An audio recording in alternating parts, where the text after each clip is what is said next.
একটু একটু দেবরাজ দেবরাজ দেবরাজ চলে আসো, এখানে চলে আসো। দেবরাজ তাবু আসো, ছবি বাইরে পাঠাবে।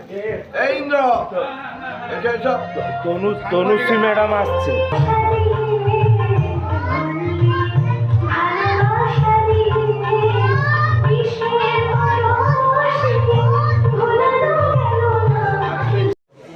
খাঞ্জাদাপুর আমরা সবাই সংস্থার সুবর্ণ জয়ন্তী অর্থাৎ 50 বছর পূর্তি চলছে।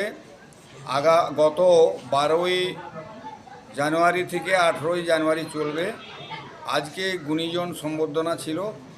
আজকে 16ই জানুয়ারি শুক্রবার সকালে নরনারায়ণ সেবা হয়ে গেল। প্রায় 3000 ছেলে মানে ভক্তরা প্রসাদ পেয়েছে এবং এইটা চলবে। আরও যুব সম্মেলন আছেন, এই যুব সম্মেলনে উপস্থিত থাকবেন রামকৃষ্ণ মিশন মঠের তমলুক মঠের স্বামীজি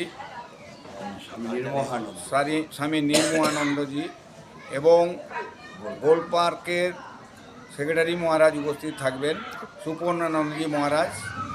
তারপরে অন্যান্য অনুষ্ঠান আছে, রক্তদান শিবির আছে এবং ছাত্রছাত্রীদের স্বাস্থ্য শিবির আছে। ছাত্রছাত্রীদের প্রাক্তন ছাত্রছাত্রীদের আমাদের সম্বর্ধনা হবে 18 তারিখ ঠিক 3টের সময়। তারপরে সাংস্কৃতিক অনুষ্ঠান দিয়ে এবং বস্ত্রদান হবে। সমস্ত দুস্থ ব্যক্তিদের বস্ত্র, শীত বস্ত্র দিয়ে আমাদের অনুষ্ঠান শেষ হবে 18 তারিখ। নমস্কার। আপনার নাম? আমার নাম অংশুশেখর কুইলা, আমি খাঞ্জাদাপুর আমরা সবাই সংস্থার সম্পাদক।